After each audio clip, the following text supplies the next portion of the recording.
जिस ज्योतिर्लिंग के दर्शन के लिए आप लोग पधारे हैं, ये राम से 14 पीढ़ी पूर्व मानधाता राजा हुए हैं। शिव पुराण में उल्लेख है, जिन्होंने मां से नहीं पिता से जन्म लिया था। उनकी तपस्या से ये शिवलिंग प्रकट में स्थापित लिंग नहीं है। जिस प्रकार आरती करते हम प्रण अक्षर के मध्य, ओम अक्षर के मध्य, यह तीनों एका, जय शिव ओंकारा। एक शिवलिंग में ब्रह्मा विष्णु महेश निराकार धरती से प्रकट हुए हैं। इसलिए अखंड दीप जो जल रहा है प्राचीन समय से, एक ही दीपक में 3 बातियां लगातार जल रही है, ब्रह्मा विष्णु महेश की। इस पहाड़ी के ऊपर 7 किलोमीटर का परिक्रमा मार्ग है, वो भी ओम आकृति में है। जो पर्वत पे हम प्रभु ओंकारेश्वर ज्योतिर्लिंग के दर्शनों के लिए खड़े हैं, ये पर्वत स्वयं शिवलिंग की आकृति में है। चारों तरफ नर्मदा मैया जलेहरी बनकर बह रही है।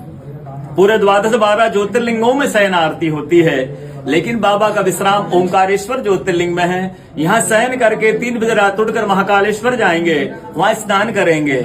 इसलिए वहाँ का भस्म आरती प्रसिद्ध है, यहाँ का शयन आरती प्रसिद्ध है। शिव पुराण में भी कथा आती है, महिलाएं 16 सोमवार व्रत करती है, उसमें भी कथा आती है। क्या कथा आती है? प्रतिदिन भोलेनाथ आते हैं, माँ के साथ विश्राम करके सुबह ब्रह्म मुहूर्त मुड़कर चले जाते हैं। एक दिन जब भोले बाबा माँ के साथ पधारते तो माँ पुजारी से पूछती है, पुजारी हमें विश्राम के लिए जा रहे हैं, चौपड़ पासे में किनकी जीत होगी? पुजारी बोलते कि आज ही भोले बाबा जीतेंगे। ऐसा बोलकर पुजारी घर चले जाते हैं। भोले बाबा माँ विश्राम के लिए चले जाते हैं। सुबह ब्रह्म मुहूर्त में जैसे ही भोले बाबा माँ बाहर निकलते हैं, पुजारी द्वार पर रहते तो माँ पुजारी से पूछती, पुजारी कल मैंने आपसे पूछा था, हमें विश्राम के लिए जा रहे, चौपड़ पासे में किनकी जीत होगी? आपने कहा भोले बाबा जीतेंगे। भोले बाबा नहीं, मैं जीती हूँ। माँ ऐसा बोलकर उनको श्राप दे के चली जाती है। उनके तुरंत पश्चात अप्सराएं शिवलिंग पे जल चढ़ाने आती तो अप्सराएं पुजारी से पूछती, पुजारी अस्वस्थ क्यों हो गए? आप तो ठीक थे। फिर पुजारी बताते हैं, प्रतिदिन भोले बाबा माँ के साथ विश्राम करके चले जाते थे। कल भोले बाबा माँ के साथ पधारे, माँ ने मुझसे पूछ लिया, पुजारी हमें विश्राम के लिए जा रहे, चौपड़ पासे में किनकी जीत होगी? मैंने कहा भोले बाबा जीतेंगे। माँ जीत गई, माँ मुझे श्राप दे के चली गई।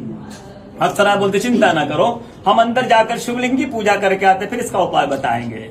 अप्सरा अंदर जाकर शिवलिंग की पूजा करके बाहर आकर बोलती, पुजारी आप 16 सोमवार व्रत कीजिएगा, व्रत करते ही स्वस्थ हो जाएंगे, व्रत करते ही ठीक हो जाएंगे। ये वो कथा का दर्शन प्रतिदिन होता है। बोलो ओंकारेश्वर भगवान। पूरे 12 ज्योतिर्लिंग में ओंकारेश्वर ही ऐसा ज्योतिर्लिंग है जिसके दर्शन के पश्चात कोई महानदी का दर्शन होता है, जिसके तट को छूकर कोई महानदी बह रही है। आप काशी जाएंगे, गंगा जी दूर है, उज्जैन जाएंगे, क्षिप्रा जी दूर है, सोमनाथ जाएंगे, समुद्र है, लेकिन ओंकारेश्वर ही ऐसा ज्योतिर्लिंग है जिसके दर्शन के पश्चात कोई महानदी का दर्शन होता है। त्रिदलम त्रिगुणाकारम त्रिनेत्रं च त्रयायुधम त्रिजन्म पाप संहारम